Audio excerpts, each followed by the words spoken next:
I came out with my own lipstick. It's right here. It's on my lips. It's called HOTHEAD. Look at it. I'm on the packaging. It's a collab with IGXO. They're vegan and cruelty-free. Liquid lipstick, matte, incredible. Gosh, I'm gonna have to edit out a lot. I posted it on Instagram and so many of you purchased it. This actually came out first at VidCon. Like, there was no announcement. They just brought it out, and I think they took 200 units, and it was like one of the first ones that sold out. So I was like, what? I was surprised, like, because nobody knows me, but I think, you know, because they saw the packaging. And then the official launch was on the 1st.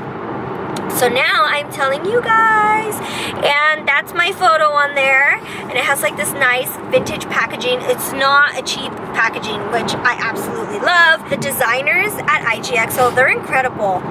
Every time I would say, I don't like this, change this, or let's do this, bless you, honey.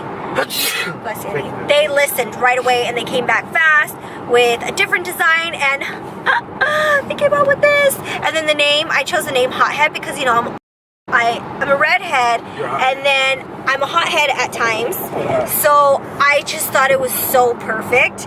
And then this is it. I know everybody creates a red lipstick, but I've always had to like mix my red lipsticks, or there's like favorite red lipsticks, but it's never as like perfect as I want it. And this is the red that I absolutely love. I know it's my product, but I should be proud of it, and of course I'm gonna love it. I wouldn't even worry. But I mean, I'm so happy with this red, like extremely happy, because it's not super bright, but then it's not too pink. It's just, I love it.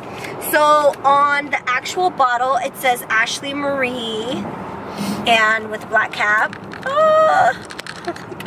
Whoa. So yeah, I'll put a link below, so if you guys want to try it out, you can. It's a matte lipstick, but it's super moisturizing. It smells like vanilla. It's amazing.